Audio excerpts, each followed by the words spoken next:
Welcome to Revise and Resubmit, Weekend Classics. I'm Pavlov. And I'm Nikita. Imagine this. You're in a car. Okay. The driver is, well, a Nobel laureate, Niels Bohr, one of the greatest minds of the century. Okay, I'm with you.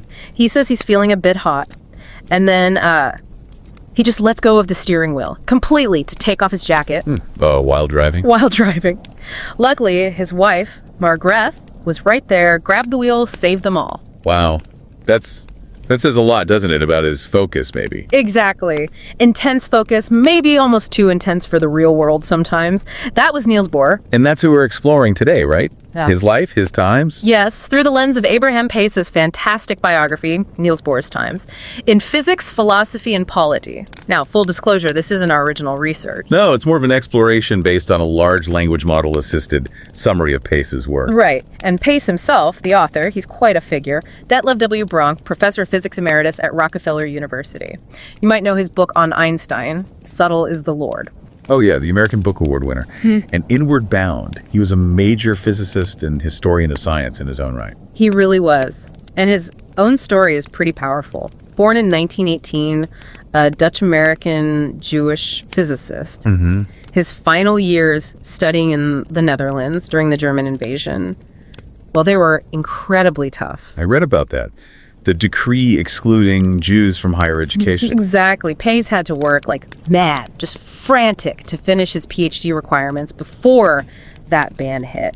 He actually became the very last Jewish person to get a PhD in the Netherlands until after the war, 1946. That's incredible pressure. Yeah. It gives you a sense of, well, the context he was working in and maybe why he valued intellectual freedom so much. It really does. It makes his perspective on Bohr, who championed that freedom, feel even more resonant. Definitely. For anyone starting out in research, it's a reminder, of the persistence needed, the human stories behind the science. Absolutely. And speaking of personal connections, our producer actually just visited Copenhagen, saw Bohr's childhood home, his grave. Yeah, and that kind of personal connection to the place really sparked this exploration for us. We hope we can bring some of that feeling to you. We do. And look, we really want to encourage you, whether you subscribe or not, please try to find time to read Pans' original book. It's thoughtfully crafted, really rich. We'll put the link right in the show notes for you. Yeah, please check it out. So our goal today is to journey through Bohr's life and work, kind of imagining you, our listener, maybe just starting your own research path. Right, thinking about how these great minds worked, built their careers, tackled huge ideas. Let's look at those foundations. Okay, foundations. Pans knew Bohr personally, right? From 46 until Bohr died in 62. Yeah, and he stayed in touch with Margaret, Bohr's wife, for years after, until 84. So it's not just history from afar. But Pais insists it's more than just memoir, more than just recollections. Exactly. He uses that connection, but builds a much broader picture. For a new researcher, it just shows the power of, getting close to primary sources, those personal connections. It adds a depth you can't get otherwise. That makes sense. So Bohr's family background, it was pretty distinguished. Oh, yeah. His father was a physiology professor, even nominated for a Nobel Prize, rector of Copenhagen University, elite circles. And his mother's side. Came from a wealthy Danish Jewish family. Her father, David Adler, was in parliament, fought for human rights. So, intellectual and social standing. Quite the lineage, and yet his childhood sounds happy. Normal, almost. Yeah, very happy by all accounts. And incredibly close to his younger brother, Harold. Ah, Harold, mathematician. And the Olympic soccer player. Silver medal in 1908. That's wild. A Nobel physicist and an Olympic medalist mathematician in one family. It really is. Apparently, Harold was the famous one early on. Niels was seen as more the ordinary gifted boy. Ordinary gifted, right. Pais Eyes tells that story about them teasing each other. Yeah. Harold could apparently get Niels begging him to stop really quickly. Yeah. But Niels' best comeback was just pointing out a dirty spot on Harold's pants. Shows his gentler nature, maybe. And their mother had them baptized, even though the parents weren't religious. Just so they wouldn't feel different. It's these little details, For a researcher, it highlights how your early environment, your relationships, that sense of belonging, it all subtly shapes you. So this well-supported, gifted young man enters the world of physics just as it's about to be completely shaken up. Exactly. Think about what physics was like when he started university. Big debates. Is light a particle or a wave? Maxwell's equations were huge Hertz experiments. And the whole problem with the ether, right? This invisible stuff light was supposed to travel through. Yeah, the Michelson-Morley experiment famously couldn't find it. Big trouble for classical physics. And right into that confusion steps Einstein in 1905 with relativity. Bohr's an undergraduate then. Wow. Talk about timing. Understanding that before picture is key for any researcher, isn't it? To see the scale of the revolution. Absolutely. And then the really big shift. For centuries, the idea was natura non facit saltum. Nature doesn't make jumps. Locke, Kant, that smooth continuity. But the 20th century was about to prove that wrong. Totally wrong. Nature does leap. And that brings us to Max Planck. Quantum theory, 1900. Right. Pais talks about Planck's tortuous efforts trying to understand black body radiation, why heated things glow certain colors. He was desperately trying to make it fit classical physics. But he couldn't. He couldn't. And he had to introduce this radical idea of energy coming in discrete packets, quanta. Yeah. It's a great lesson for researchers. Sometimes the breakthrough comes when you admit your initial idea is wrong and just follow the data, even if it leaves somewhere completely unexpected. That's a huge insight. So Bohr jumps into this changing world. His PhD was 1911, electron theory of metals. And interestingly, he apparently struggled with writing, preferred to dictate. Huh. So there's hope for all of us who find writing hard. Find your own method. Exactly. And then the really pivotal moment. Yeah. Meeting Ernest Rutherford in Manchester. That changed his whole life, Pais says. Those encounters can be game changers in a career. For sure. Because that led directly to Bohr's biggest contribution, didn't it? Decoding the atom. Hydrogen spectrum, 1913. Right. Realizing electrons have fixed energy levels, explaining why atoms emit specific colors.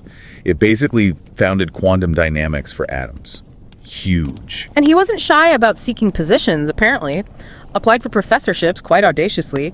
Got his appointment in Copenhagen. And then he built his base, the Institute for Theoretical Physics in Copenhagen. Which became the place to be in the 20s and 30s. Absolutely. The World Center. And Bohr was out there fundraising, Carlsberg Foundation, Rockefeller money, getting the equipment, expanding the place, attracting people from everywhere. It shows that science isn't just lone geniuses, right? It needs collaboration, resources, infrastructure. Someone has to build that. Someone has to be the visionary and the manager, in a way. And the results came.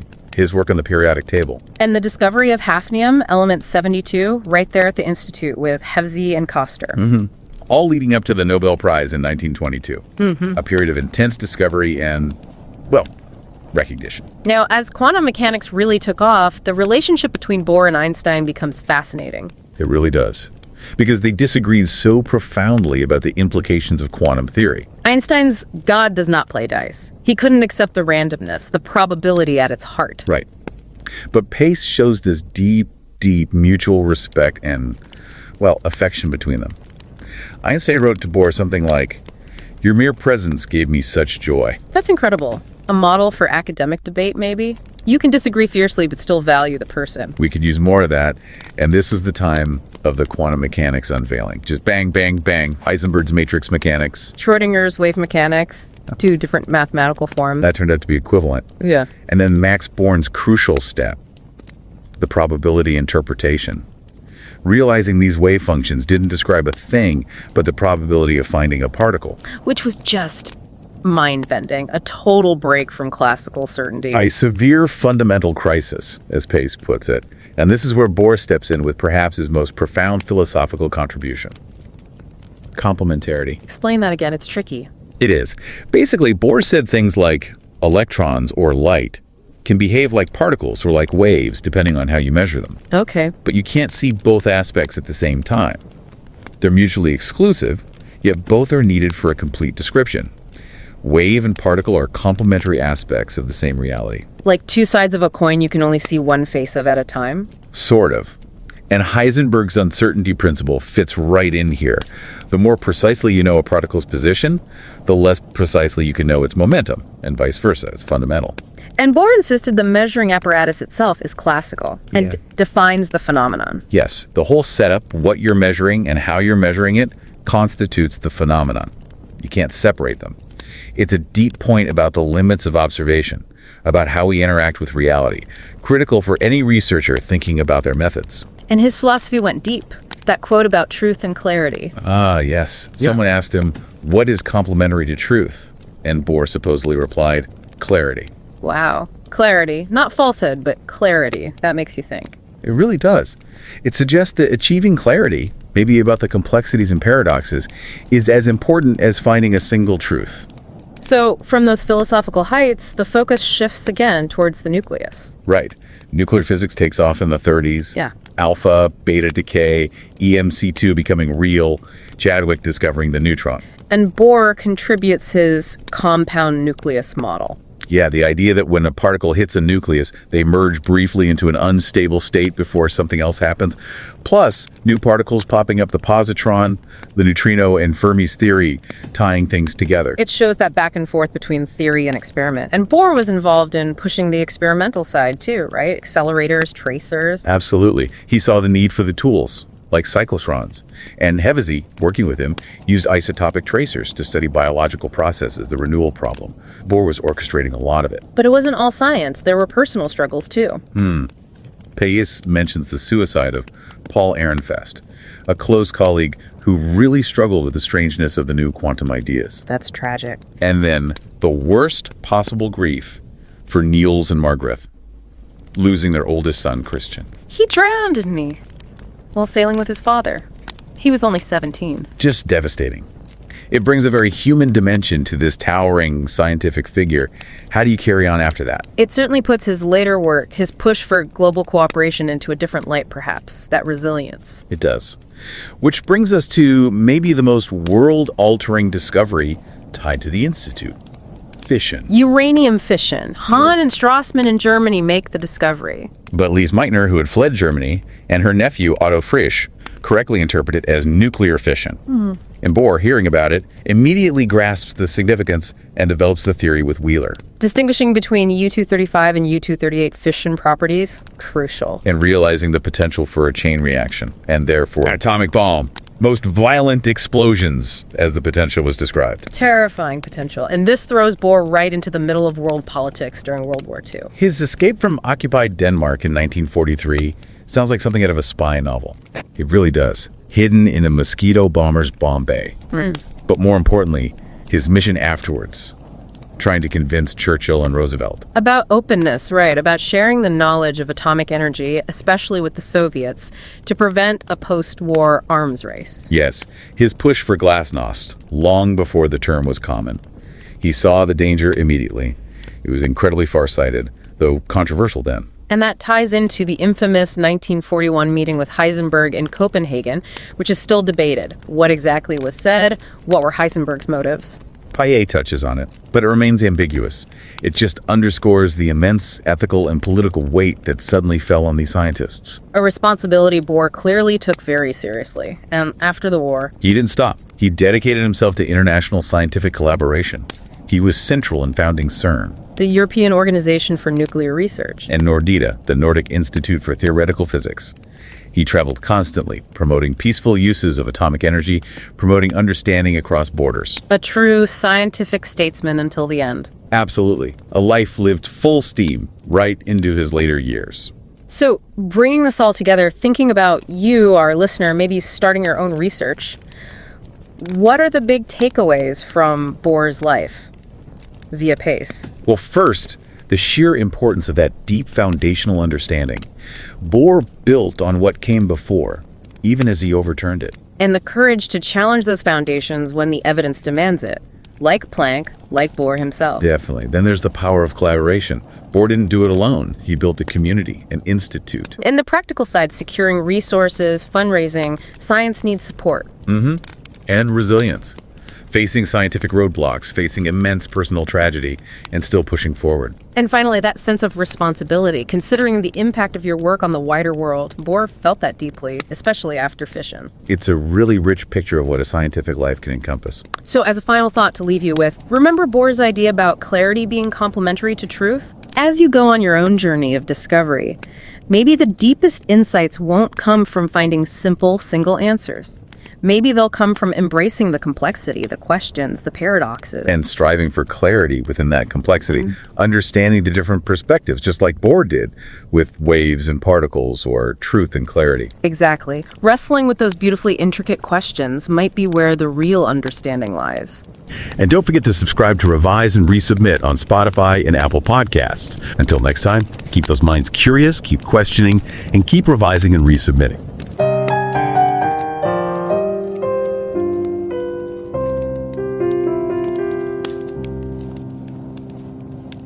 Revise and রিসাবমিটের weekend classics পর্বে আপনাদের স্বাগত। আমি পভলভ। আর আমি নিকিতা। ভাবা যায় Niels bore একবার ক্লাসরুমে ব্ল্যাকবোর্ডে লিখলেন হারমনি মানে সঙ্গতি। হ্যাঁ, কিন্তু আলোচনা এগোচ্ছে আর তিনি যেন শব্দটা নিয়ে ঠিক স্বস্তি পাচ্ছেন না। কিছুক্ষণ পাইচারি করলেন অস্থিরভাবে, তারপর হঠাৎ চক তুলে নিলেন আর শুধু একটা অক্ষর পাল্টে দিলেন। হারমনি হয়ে গেল ইউনিফর্মিটি, অভিন্নতা। কি অদ্ভুত প্রেসিশন, তাই না? চিন্তার গভীরতা আর সঠিক শব্দের জন্য এই খোঁজটা। ঠিক তাই। আর এই গল্পটাই বলছিলেন আব্রাহাম পাইস তার বইতে। আসলে আজকের এই আলোচনাটা এটা তো মূলত ওই বইটারই একটা সারসংক্ষেপ, মানে Niels Bohr's times in physics, philosophy and polity. ও আচ্ছা।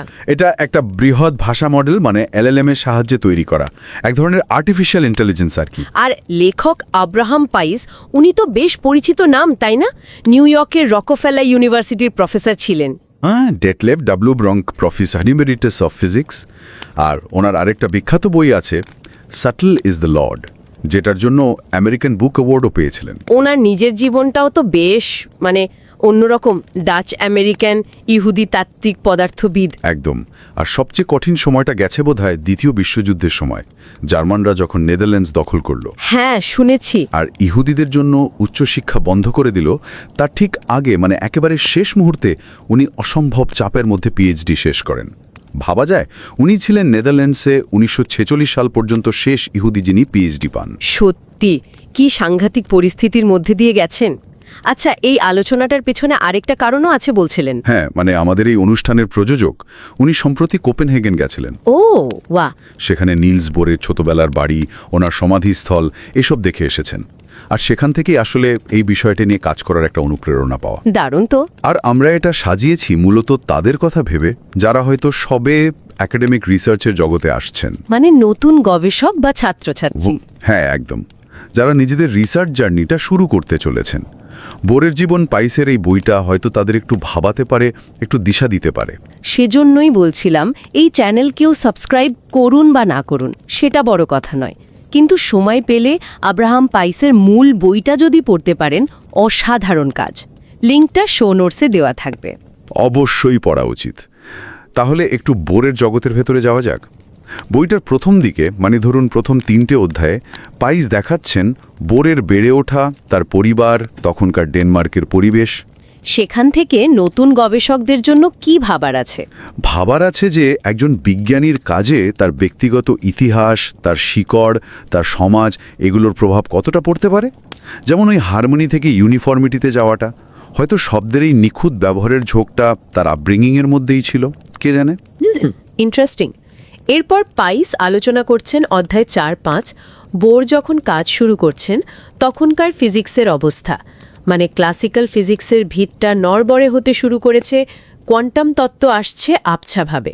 ঠিক, এটা নতুন গবেষকদের জন্য একটা খুব জরুরি লেসন। কোনো ফিল্ডে অবদান রাখতে গেলে আগে জানতে হবে সেই ফিল্ডের এখনকার অবস্থাটা কি, স্টেট অফ দি আর্ট।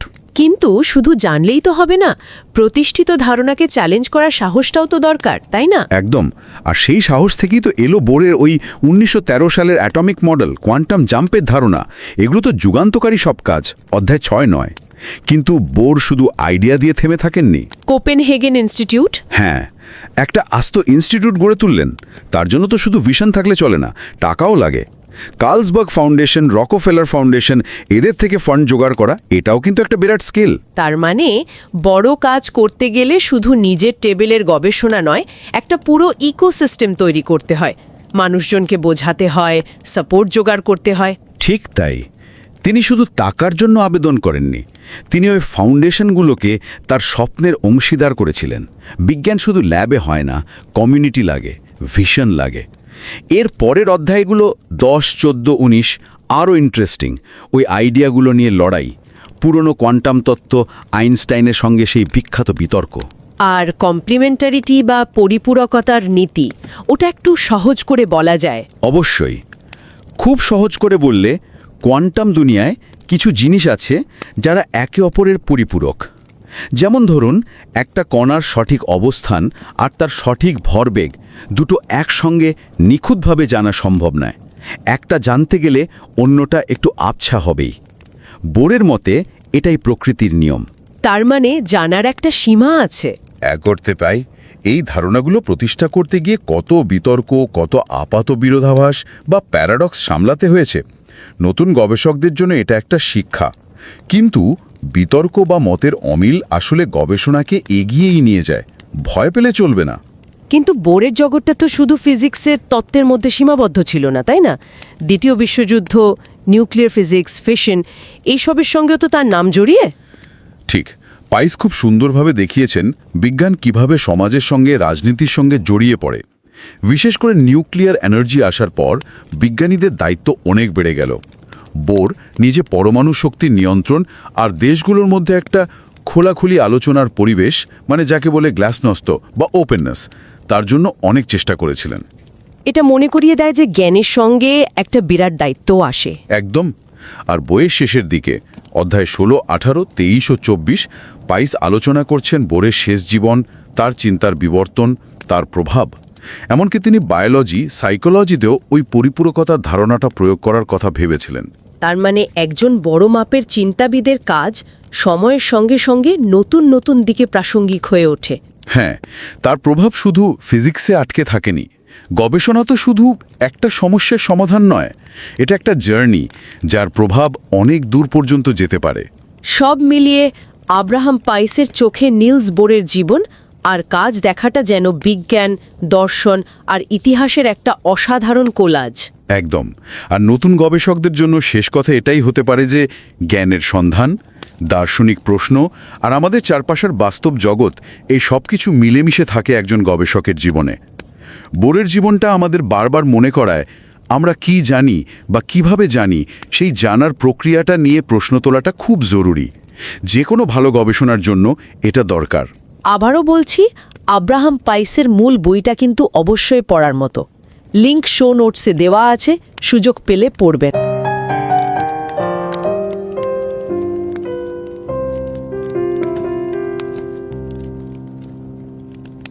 नमस्कार और रिवाइज एंड रीसबमिट की वीकेंड क्लासिक्स एपिसोड में आपका स्वागत है। मैं हूं पावलो और मैं हूं निकिता। जरा सोचिए, ब्लैकबोर्ड पर एक शब्द लिखा है हार्मनी, मतलब सामंजस्य।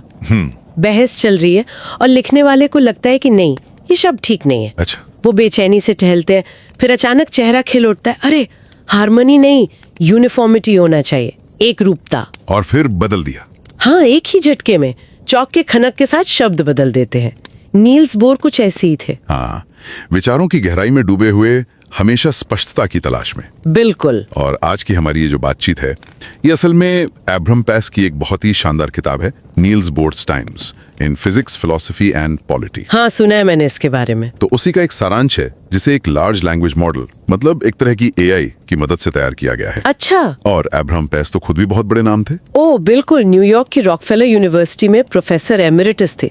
उनकी एक और किताब सटल इज द लॉर्ड बहुत मशहूर है। हाँ, उसके लिए उन्हें अमेरिकन बुक अवार्ड भी मिला था। सही कहा। और पेस की अपनी कहानी भी मतलब काफी असाधारण है। वो डच अमेरिकन यहूदी थे। उनका जन्म 1918 में हुआ था, है ना? हाँ, और सोचिए, नाजिक कब्जे वाले हॉलैंड में पीएचडी पूरी करना, ये उनके लिए बहुत बड़ा संघर्ष था, क्योंकि यहूदियों को उच्च शिक्षा से रोका जा रहा था। बिल्कुल।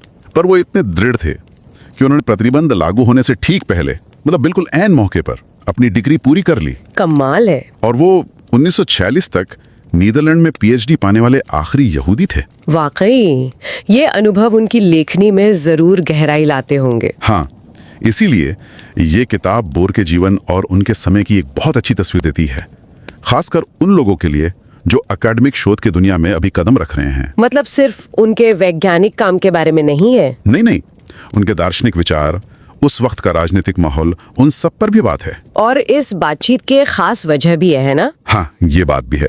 इस प्रस्तुति के निर्माता हाल ही में कोपेनहेगन गए हैं।